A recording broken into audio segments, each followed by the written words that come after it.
The Bear Essentials podcast gives older bears a place to gather for real talk regarding topics and issues that they can relate to.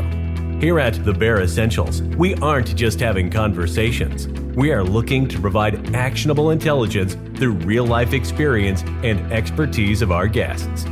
Our mission is to build a strong community that elevates and motivates people to go beyond their limiting beliefs by helping them realize that getting older is not an excuse to hibernate on their goals, but a reason to work harder. Hi, everyone. Thanks for tuning in. I'm your host, Charles Wallace. Today's episode points to the fact that as human beings, we will all fail. Failure is inevitable. And today, I speak with Chris Bentley, the former head of Bellatonium Resources, an investment management firm that specialized in Texas oil and gas royalties and mineral rights. Chris has also launched a book called Burning Bellatonium, the story of a $40 million fraud and its priceless lessons for investors and entrepreneurs. We discuss what happened. But this episode is so important because it points to the fact that, yes, we will all fail, but for all of us, it is the way that we react to that failure, the way we respond. And Chris shows that even though he failed, his reaction to that failure has been done with integrity. And it's an example for all of us how to handle the failures that we will all face. So without further ado, let's get to my interview with Chris Bentley. Hey, Chris, how you doing? Thanks so much for joining me today. I really appreciate it. Doing well, Charles. Thanks for having me on your show. Chris, could you give the audience a little bit of a background about yourself? Yeah, sure. I grew up in East Texas and enlisted in the United States Marine Corps in July of 1999 and spent about almost 15 years in the Marine Corps. I thought I was going to be a lifer. I figured I'd stay in as long as they'd let me stay in. And during the Obama administration in 2012, they had a massive downsizing in the military in general. And so, you know, I joked that if you had an ingrown toenail, they were giving you a medical discharge. Well, I had a little bit more severe injury than that, but I got medically discharged in December of 2013. And so didn't know what I was going to do with my life.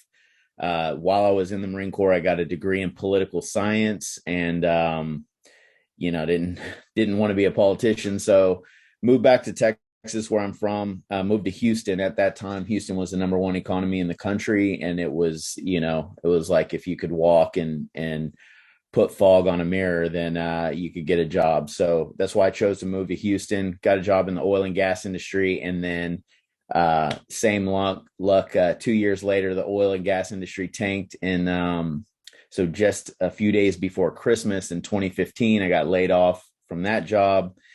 And then decided I need to start my own company and kind of be the master of my own destiny, if you will. And, I think that kind of leads into why we're here today. Started my own company in early 2016 and did very well. And then, things went south a few years later. So here we are today. I think going to talk about some of those challenges that I faced and am still facing. Yeah, Chris, thanks for that. Before we even get into that part of it, I'd like to just, could you tell us a little more? I think it's important because on the podcast, I've interviewed a lot of vets, a lot of people from the military, and the common theme to me is a lot of what they do and learn in the military, it really enables them for the rest of their lives to deal with tough situations. So could you maybe tell us a little bit about your career in the Marine Corps? Yeah, definitely. I signed up what was called open contract, and I had no idea. I'm not from a military family. Nobody I knew served in the military. I just wanted to be a Marine, and I can't even pinpoint the exact moment that it was like, oh, I want to be a Marine, but I knew it started like early in high school, and whether it was Full Metal Jacket or Born on the 4th of July or some movie, I don't know, but I didn't go talk to any other branch. And I went in and just talked to the recruiter, and whatever he told me, I'm like, sure, yeah, that's what I want. Like, so I didn't know about you need to pick an MOS or, a occupational skill, if you will. And, I thought I was going to be an infantryman, a reconnaissance Marine, like, hey, just send me to boot camp and I'll become that. I was a pretty physically fit young man and could swim very well and run pretty well. And so I thought, I'd be a shoo-in for those things. Well, I ended up becoming what infantrymen refer to as a POG, or personnel other than grunt. I got a logistics job. And while I hated it, I was constantly trying to get out of it and go be with the infantry. I tried out for reconnaissance, and there were some, I actually passed the screening test to become a reconnaissance Marine. But when you're in a non-combat arms MOS, as we refer to it, you're called critical because it's not, they can't replace you as easily. And that didn't mean I was special or anything. Just they wouldn't let me leave my job as a logistician. So, I think that everything happens for a reason. I learned a lot, and this is a long-winded answer of your question, but in the Marine Corps, there's a lot of, we're the most underfunded branch, and we have a, saying improvise, adapt, and overcome, or always flexible. We'd say semper gumby. But that being said, that was like, hey, if you can't, you got to make it happen. So basically be resourceful. Right. And so that was one of my biggest lessons in the Marine Corps, especially in the logistics field, is, you can't go back to your commander, or your boss, or your senior enlisted personnel when they ask you to do something and say, oh, I couldn't get it done. So I found myself throughout my 14 and a half years in the Marine Corps being very resourceful, and sometimes hitting walls, like when you go through the proper channels to get things done and people would be like, nope, sorry, that's not in the manual or the SOP. I'm not allowed to do that. So I'd often have to be resourceful and find ways to accomplish the mission. And that really transferred over into my civilian life. And Chris, that point you just made about being resourceful, from some of the things I've read and a little bit that we talked about, we'll touch on it when we get further down the line, but I almost think like that whole being resourceful almost could have ended up being a double-edged sword down the line. Absolutely. So I just want folks to kind of think about that as they're listening here. So Sorry to cut you off, Charles. Can I add one more thing? And yeah, sure. I think this will resonate with not just military folks, but especially military folks. So take that, keeping being resourceful, but also failure is not an option, right? That's something that's kind of a buzz phrase that's thrown out a lot, but especially in the Marine Corps, it's like, hey, I don't care what it takes, you're going to accomplish the mission. And so that failure not being an option, those are tied together, because how do you accomplish a mission that seems like you can't do it, right? You got to figure out outside the box ways to get it done. So I think they're related, but failure not being an option is it was a mindset that was ingrained and sticks with a lot of us to this day. Thanks for that, Chris. I'm glad you did interrupt with that, because I think even that will start to shed light on things and what has happened and transpired in your life moving forward. So you think you're going to be in the Marines for life. You're not. So first obstacle, you respond, you find a job, doing well, boom, something happens there, you're out. So let's get to the point now. Let's talk about you starting I believe it was your own company that you started, correct? Could you go into that a little bit? Yeah. So what my job when I got out of the Marine Corps is something that's referred to as a landman. It's, for people not in the oil and gas industry, I would equate it to being a hybrid of a real estate agent and a property manager, for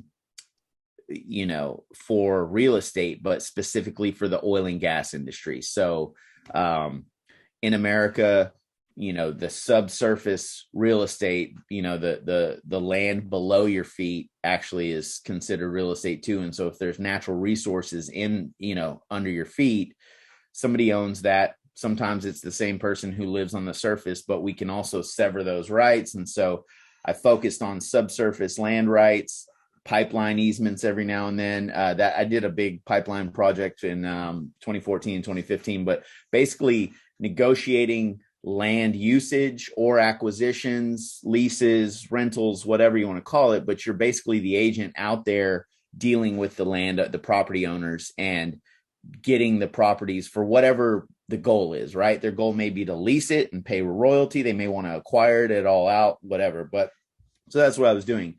So then when I started my own company, it started out in 2016. It was just an LLC. I gave it a name that I thought was cool just because, you need a name for an LLC. But I had no big grand plans to grow it into what it was. I was providing a service to another company and they didn't want to pay me as an in-house employee. So I created this LLC and found a few other small contracts. Like I would go and, they'd be like, hey, we've got this week-long project. We'll pay you, $2,000 or whatever. Can you go get this done? I'd do it. I'd use the LLC as the entity to do business. And I would broker mineral rights and find deals and get paid commissions, et cetera. Well, in working for that company, kind of didn't like how the company I was working for was doing things. And so I went completely on my own in 2017 and got some investors because I saw like, hey, I don't like the way they're doing it. I think we could do it this way. And that was actually buying the assets and taking ownership of them, bundling them up and flipping them, excuse me. So I got one investor in 2017, and that was literally a $35,000 investment. Nothing major, right? They gave, but this is like, I guess, quintessential entrepreneurship story, just in a kind of unique asset class. I didn't have a product or a tech invention or anything like that, right? It was buying and selling properties. You could look at it much like a real estate entrepreneur, but it was just in mineral rights in the asset class. So I did very well for that investor in a very short period of time. I mean, we turned his money over, buy, flip, reinvest the profits, and we turned his 35K into about 113,000 within a few months. This gentleman was very wealthy. It's actually one of my saddest, regrets, because this guy was my mentor and coach who was assigned to me while I was at Rice University in their executive MBA program. We were close. He gave me advice, and now, I ended up losing his money a few years later. We'll get to that in the story, but, so we did very well for him. He was a wealthy, very successful, retired entrepreneur that just was, kind of in the business of coaching, mentoring, and investing.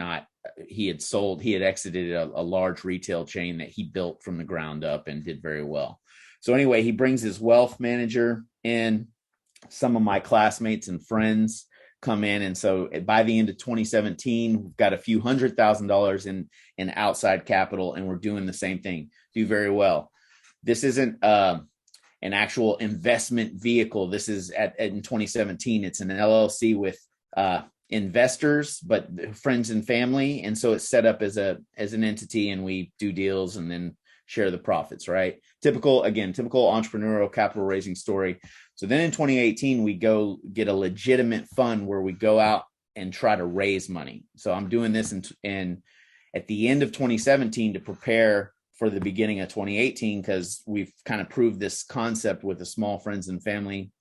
So I raised several $1 million and go to work in the beginning of 2018, do very well in 2018 for about a total of like 45 investors in 2018. And by October of 2018, I had about 7 million. So I go from 360,000 to about 7 million.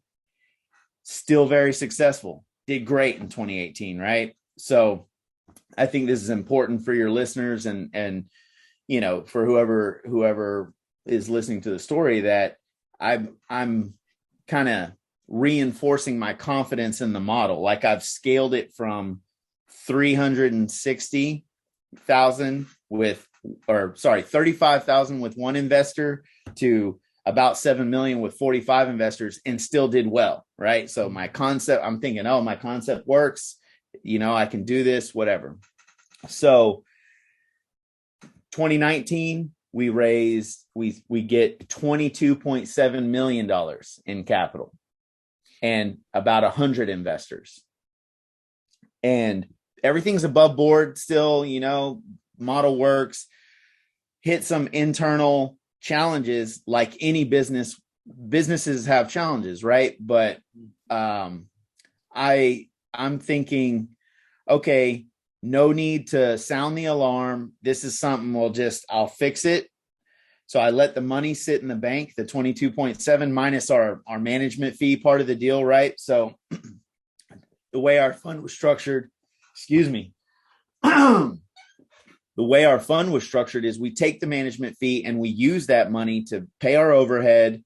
It buys us a few months because our management fee was very, it's 2.5% and it's one time. It's just enough to give us some runway. At this point, I think I had maybe 16 or 17 employees, W-2, big office, rent, whatever, software fees, all kinds of stuff.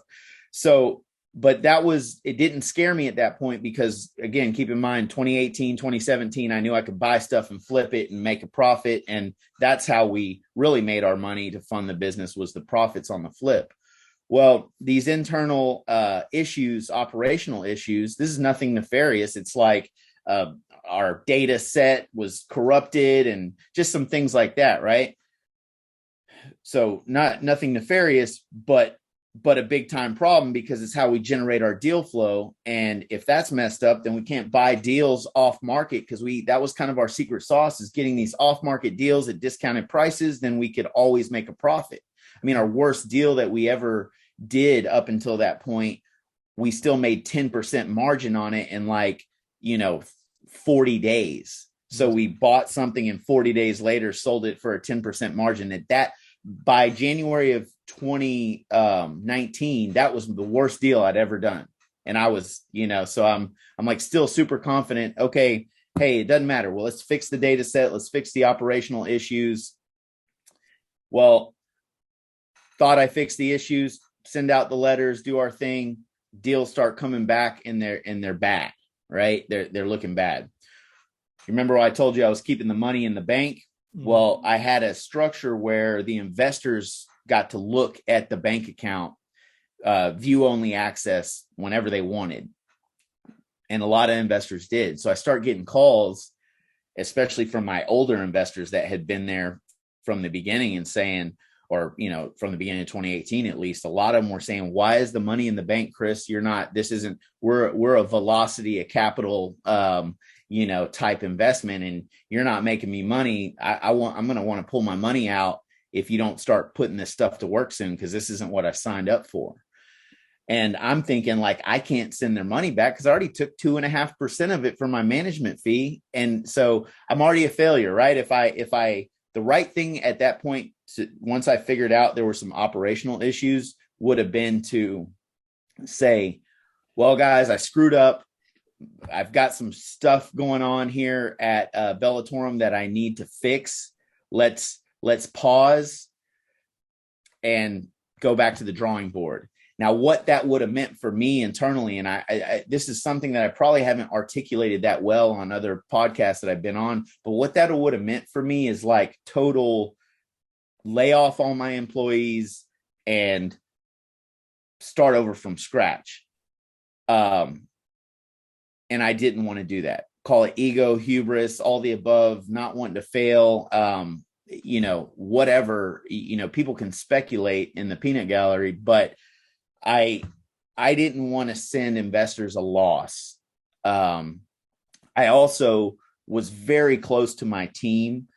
Every single one of my employees was a veteran and an enlisted veteran. And I was proud of that. We had this level of camaraderie at our shop at the business that nobody's probably ever witnessed before. I mean, when people would come into our office, they were just so, you could feel the energy of all these veterans, no bullshit, this team of guys and girls. We had a few girls there too that just come to work, don't complain about hard work, get shit done, joke and give each other, a hard time, but just really focus on the mission and not, I need a mental health day or whatever. Like, no BS, just a bunch of gritty, hardworking individuals focused on a mission. And it was just a great environment. And I also selfishly didn't want to, let them go. So what I did, I know I'm getting long-winded here, but so I started just buying deals. That was, and this isn't,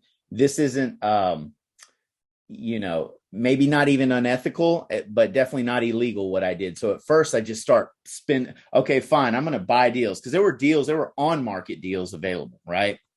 So I'm thinking the scale I have, the 22 million, I'll get some good deal, screw it. I'm just going to start buying deals to keep the investors at bay.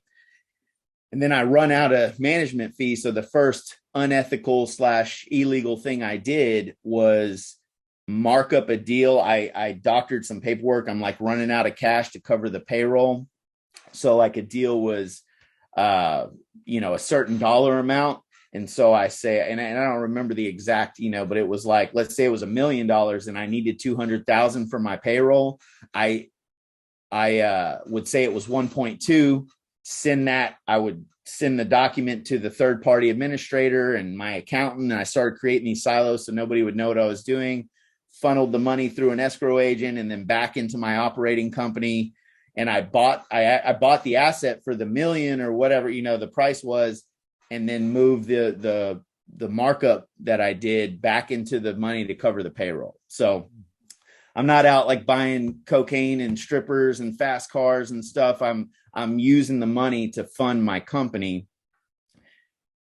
And I did it once, and you know what they say, it's like marijuana being a gateway drug or whatever you want to call it. You do and so things never got better in the company. This was again 2019. And I keep doing that to keep the lights on.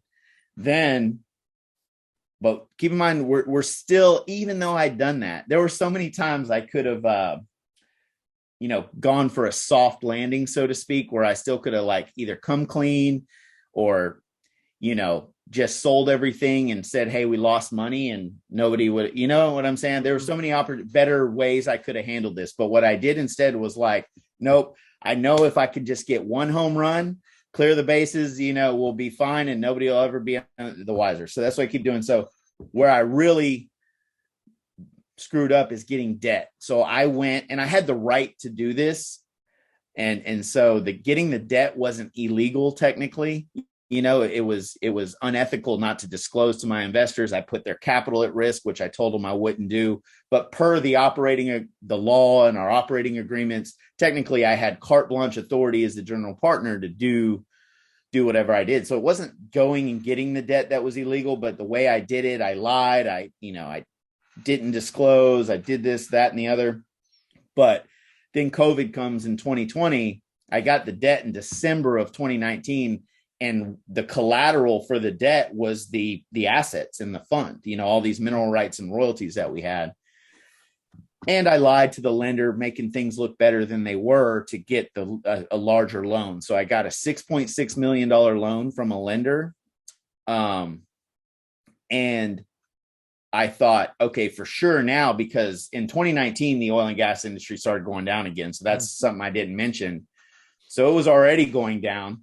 But that presented a buying opportunity. And so my thinking was, all right, if I get this loan, because I had already deployed all the investors' capital, I can buy really cheap assets now. Like there's blood in the streets. People are scared of the oil and gas industry, and that's always a good time to buy. Where I lied to the lender too is did the same thing. Like they said, hey, you can only use our money to buy new assets. I used some of it to buy assets and some of it to fund my overhead. So I kept doing the same thing I had done. I did with the lender's money. And then COVID came, and it was like, I just kept doing whatever it took to keep the lights on. And I was trying to go out and raise more money to get like a bigger, more patient capital structure, like a long-term, maybe 100 million, 5 to 10 year structure. And then I thought everybody be fine, right? Because we had cash flow, we had a royalty income coming in, but it wasn't enough to keep my lights on, but it would have been enough to dig us out of a hole, and everybody would have been made whole. And so that was my goal, is like, I just thought I could somehow get a big home run and I'd make everybody whole. Nobody would be the wiser. And then we just start over. Right. Well, in the process of doing that, Charles, I mean, you got to, I know my investors, if they ever listen to this, they're most of them are mad at me and want to see me, swinging from the gallows or getting my head chopped off. And I understand that completely. And I sympathize and empathize with them. But my goal was never to steal anybody's money or hurt, again, I've explained what I used it for and all that. But I think, if I could have just made everybody whole and pushed them on, kept the thing going, then I don't know. Could I live with myself today is what the point I was trying to get at. And in the process of doing that, I had to lie to everybody, my kids, my wife, my friends, my pastor at church. I mean, so I was now, keep in mind, from the time I started doing that to the time I turned myself in, I'm a walking constant lie. I have to smile at everybody. Hey, how was your day, Chris? Oh, great. And I'm thinking in my mind, like, I just want to kill myself, and that weight. I guess the point I was trying to make with my investors earlier is I think I'm a man of character, and that bothered me a lot. I got to such a dark place where I was drinking so much. I was just checked out. I would put the smile on my face, and it was such a massive effort at work every day in front of my employees to act like everything was okay, with my wife, and to, also the pressures of just keeping the lights on at home, right? Because we weren't making any money. I wasn't getting a salary. And so I had to constantly tell her, hey, look, it's fine. It's just a downturn. I'll find a way to get a deal and get us some money in the bank account, So I did fund my personal bank account a little bit, but it wasn't like lavish spending and lifestyle or whatever. And I want to make it clear too, I lost everything, Charles. I put my own home and assets as collateral as well, not just the investors' assets. So when this all went down and I turned myself in, we lost our home, our cars. We're living now with my in-laws, and my father-in-law was generous enough to let me have a home office in his house. Like he's a nurse and doesn't use his office, so he let me. That's where I'm sitting now. But we don't have a home. My wife luckily has a job, and I'm looking for a job, and because I don't know what's going to happen with the feds. But I guess that's something I didn't in my rambling on here. I went and turned myself in April of 2021. Nobody knew anything. I wasn't being invested. I investigated. I just my conscience just, I was suicidal. It was either I'm going to kill myself or I'm going to go turn myself in. And, I didn't want to leave my kids fatherless, and do that to my wife. And so I went and just hired a lawyer because I didn't know. It's not like you can call Ghostbusters or, whatever, like who do you call to turn yourself in? I didn't know, state police, local feds, whatever. So long story short, lawyer set up a meeting with the FBI and the Department of Justice. I went and spilled the beans, gave them my computers, everything, been very cooperative. And to this day, I haven't been charged. I don't know when or if I'm going to be charged or what. I thought I was. A couple months ago, my lawyer called me and said, okay, I think the FBI has wrapped up their investigation and we should start seeing some movement now. So maybe start getting your life in order. Mm-hmm. And I had a job at a thrift store. I was working at a thrift store, just, manual labor, general manager type duties and moving furniture and whatever. And I quit that job, gave them their notice and trained my replacement because I thought, all right, here it comes. The hammer's about to come down. And so, and now it's been crickets. Haven't heard anything from the feds. So Chris, couple things. When you decide you're going to come clean and go to the feds, Um, do you talk to your wife first? No, I didn't. And I still, spend a lot of time trying to Monday morning quarterback everything I did. My wife didn't know anything. Um, and I was the way I created these silos in the business and in my life. I didn't want to put her and the kids at risk of anything that I was doing bad. And so, I also just didn't want to involve her at all. I mean, I know that sounds stupid now, like she's involved. She's my wife and we lost our house and everything, but I didn't want her involved in the legal side. And I didn't want her, I mean, she hasn't even read my book. She doesn't listen to podcasts. Like she's very, we're still married and it's actually better than you would assume, but she doesn't want any part of, this story or this. She just doesn't, she wants to forget it ever happened and try to move on if she can, which I don't blame her. So I did not tell her. It's a long-winded way of saying no to your question. Chris, okay, so you don't say anything to your wife. Do you tell any your employees, investors, or is this just you kind of again in a silo where you're like, I got to do it? I'm just going to do it. Yeah, it's a silo. So like my employees, investors. So the way I did it, I notified my investors via an email, my monthly update email that they were expecting to receive. They weren't expecting to receive what was in the email, but they every month they would get an update like a typical investment, right? Like if you have investments, I'm sure you get like these notifications or whatever. Well, mine, because of the nature of we're small business, I didn't have some investor portal or anything. So I would just send out an email to all the investors every month. So I had set up the meeting with the feds already, kind of primed them, the lawyer, everything. The actual meeting, like the in-face, long, I won't call it an interrogation. I mean, I think that's what they call it, but it was very cooperative. Nobody was yelling at me, screaming in my face with a swinging light bulb in a dark room or anything. But it was, the actual interrogation hadn't happened yet, but some phone calls and pre stuff, and nobody knew it except me, my lawyer, and the feds. So then on April 9th, it was a Friday of 2021, I sent out that email, and I believe Monday morning or Tuesday morning is when I went and had the 3-hour long meeting with the U.S. attorney and the FBI special agent in charge. And then a few days later, they came to the office, and I had laid off my employees on that Friday, April 9th, said, hey, sorry, it's all over, guys. Can't keep it going anymore. When I let them go that afternoon, they didn't know any of this fraud stuff that I had been doing. But I did CC them on the email to the investors so they would know what happened and take appropriate action on their side just in case, they needed to. So,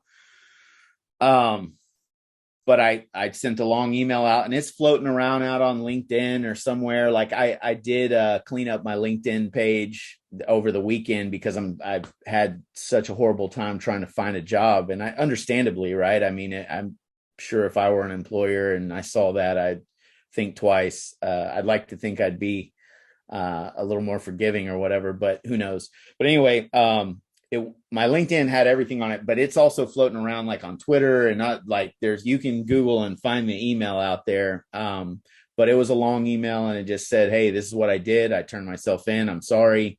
And then that started where we are today. And yeah, I don't know. Did I answer your question? Yeah, Chris, no. And then so lastly on that, what I want to ask, when you mentioned the Fed's potential charges, like do you have any idea like what could you end up going to jail, prison, anything like that?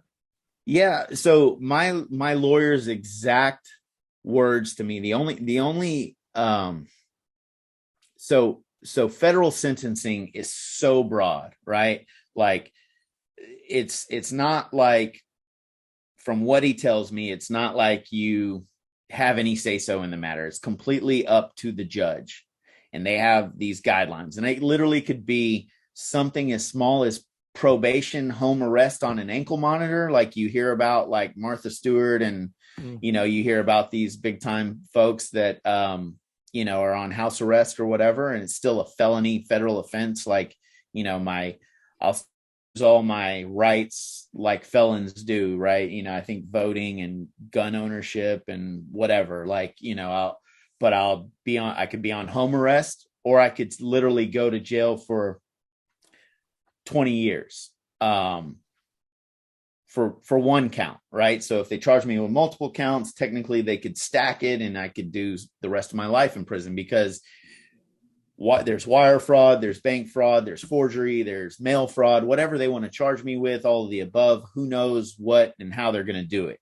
But once they charge me with it, they can make a recommendation, but it's not like a plea bargain like you hear about on TV or crime shows or whatever. It's like, hey, Your Honor, these are what we're charging him with, and here's what we'd recommend based on these factors.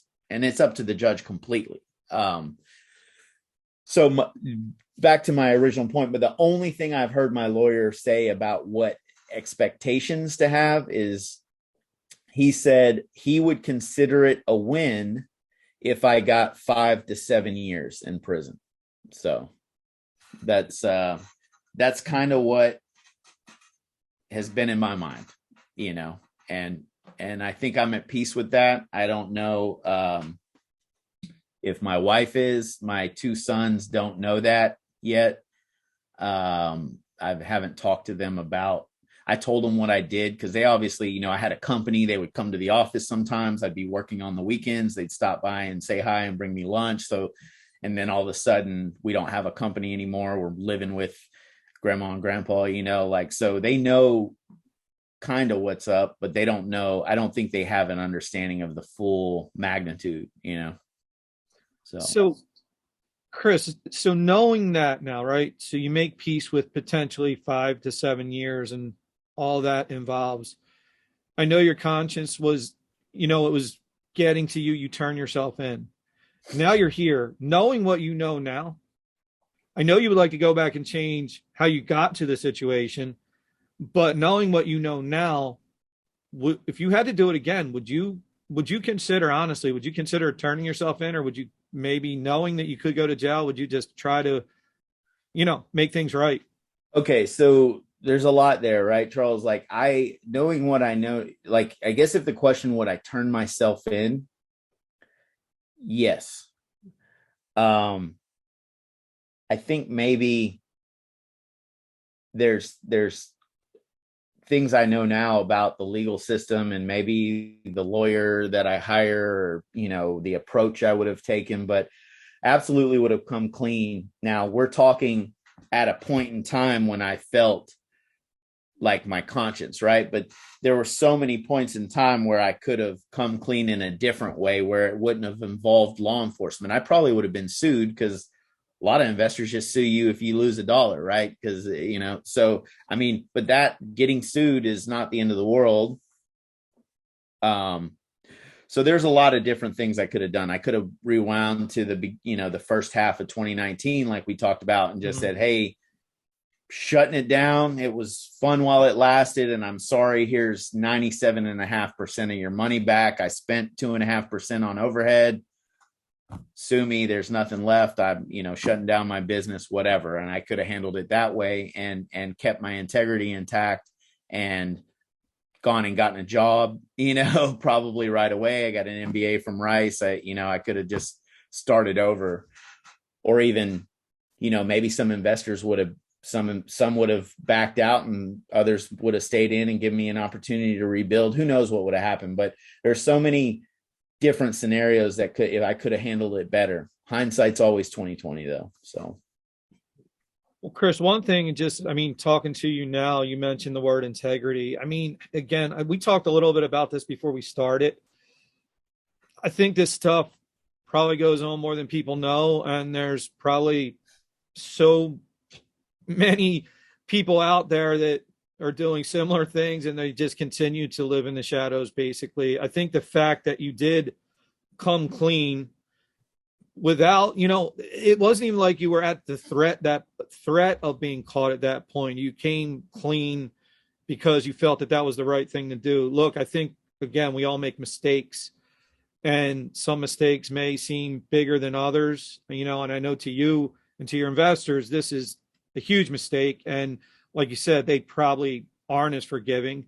I think when people see this, though, and read your book, things like that, I don't know. You just come across to me. I mean, I'm not going to lie to you. When I talked to you a little bit on LinkedIn, one of the things I wanted to bring this up to the audience too.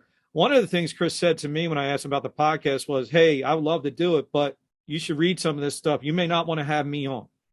I mean, Chris is an open book, so to speak, when it comes to this stuff. So, Chris, in the book, though, it feels like now, not only writing the book to come clean, I just want to give you a chance a little bit here now to talk about, I think you're trying to make some good come of the situation, trying to warn people of things to look for so that they don't make the mistake of losing their money. So could you maybe talk about that? We'll end more on a positive note.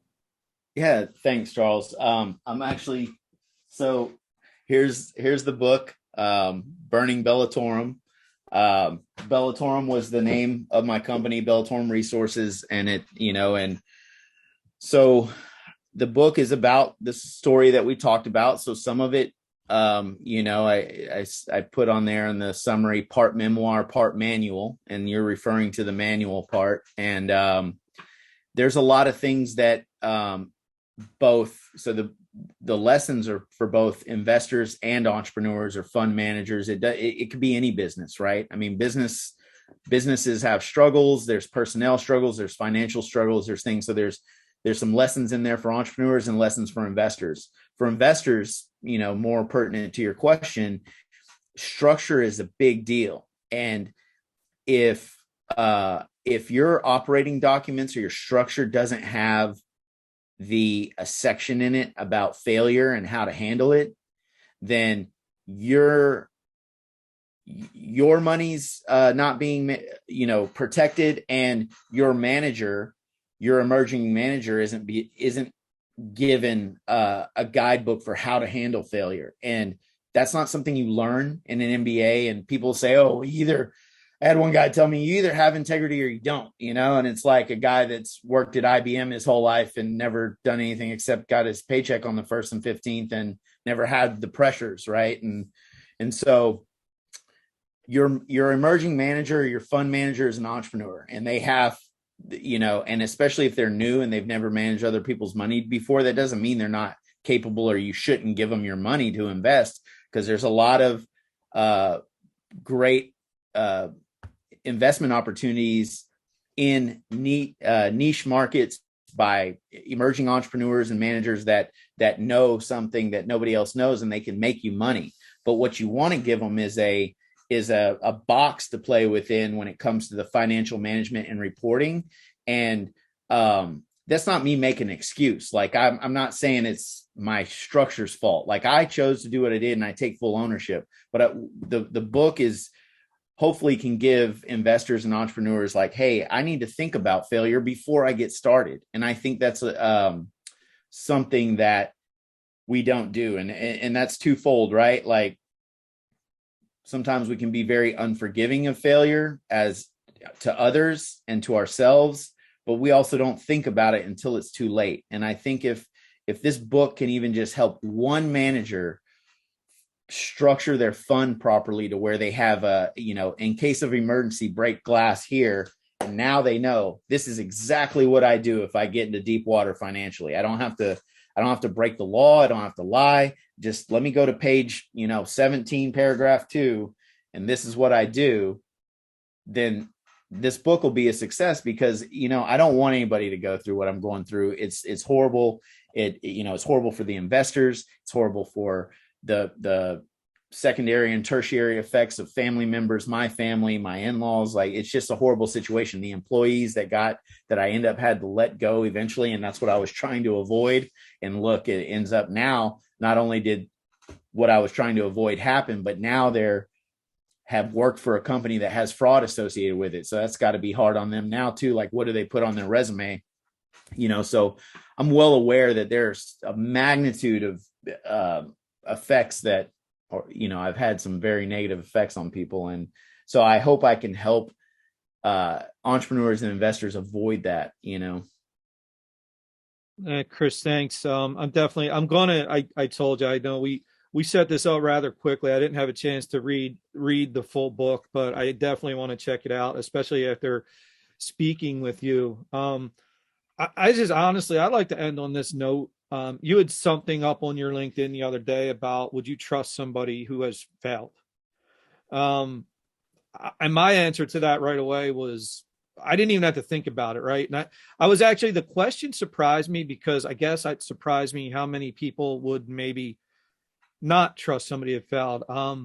I've learned a lot now for myself, now being 50, that, you know, failure throughout our lives, we look at it as our enemy, but it ends up being our friend. And like, again, I don't know a lot about investing and things like that, but when I hear your story and I look at you, I start to think, you know, to me, it's almost like I might trust Chris more now with my money than I would trust anybody else, right? Because at this point, everything is out there about Chris. Chris has been through hell. He's learned from it. Obviously, he can't go back, but you know, there's part of me that goes, this guy might be able to really do a lot more and do it the right way and do it better. And Chris, I hope people give you a chance, because I think in this society, you know, you mentioned about the person, about you either have integrity or you don't. I don't believe that. I mean, I believe there's levels of integrity, but I also believe that when it comes to integrity, it can be something that you acquire, and you acquire to a different level. And I wanted to say this to you personally. I think what you've been through, you've acquired more integrity, and you've grown. So Chris, I really hope things work out for you. I'm just going to give you one last chance. Anything else you'd like to say to the audience, how to get a hold of you, anything you want to say to any of the people you impacted? The floor is yours. Yeah. Thanks, Charles. You know, to my investors, I'm sorry I've said this so many times. I think some are still, they're mad. Some don't want me to even mention their names or talk about it anymore. But selfishly, I need to atone and let you know how sorry I am, and to my team, to my employees, the same, and to my family and friends that were affected. I think to your audience, I want to say, you know, not to beat a dead horse, but I think one of the biggest lessons about failure is that we have to shift our mindset that it's okay to fail. The failure is not an option. That is a deadly, it can be, like you referred to it as double-edged sword, or being resourceful. Like, look, I'm not saying quit at the first sign of struggle. There's a balance and a nuance to it. But when failure is an option, because you can turn a minor failure into a massive failure, which is what I did, right? It would have been if I failed properly, we wouldn't be here today, and who knows where I would be, right? But failure is an option, and you have to be thoughtful and nuanced, and then it's how you deal with it, right? And then to your last statement about integrity, I want to say thank you for saying that, because there are gray areas in life. There are some things that are black and white, but there are gray areas in life, and you do have temporary lapses in judgment. We all do, and whatever it is. Mine was a huge one, where I chose to do wrong and break the law and lie, and that's not okay. But I know that that's not who I am as a person, and that doesn't define me. And I just hope that people will give me a second chance, because I lived my life away up until a certain point with, above board and with integrity, and then I took I went off the road a little bit, and then now I'm back on it. And even though my life is tough right now, and I joke that, I don't even lie to my wife about if she asks me what she's wearing. If I don't like it, I tell her. When before the Bellator incident, I used to say, "Oh yeah, sure, that looks good." And now when she asks me, I won't lie about anything, because I just don't, I don't ever want to get in that space again. So not trying to make light of the situation, but that's truly how I'm living my life now. Is like, I won't tell anybody a lie, even just for the sake of being like kind, Well, Chris, let me say this. I don't even think that last statement you made to me, that also shows another aspect of you. And I didn't realize how much courage you had, because that's very courageous to tell your wife if something doesn't look good. So on that note, well, Chris, listen, I love the positive sentiment that you're trying to bring, and I look forward to continuing to follow you on LinkedIn, because I think those statements you just made at the end here are valuable for everyone. And, I think too many times people, that's a mantra, right? Failure is not an option. Failure is an option. It's ways that you can fail. There's ways to do it. But Chris, this has been really enlightening to me. I know I talk a lot about mindset and things like that with people, but I think this story, your story, is just, again, it shows that we will all fail. And, people just don't be so judgmental. Like, people are going to fail. You're going to fail. And we just all, takes a lot of negative energy to hold grudges and things like that. So let's work to try to consider the shoes somebody else is in, because Chris, lastly, is I think if people hear your story, but they don't hear you tell your story like you did today, they may have a different impression. So I think the impression that you leave today is very positive. So thank you for that. And again, thanks for joining, Chris. Really appreciate it.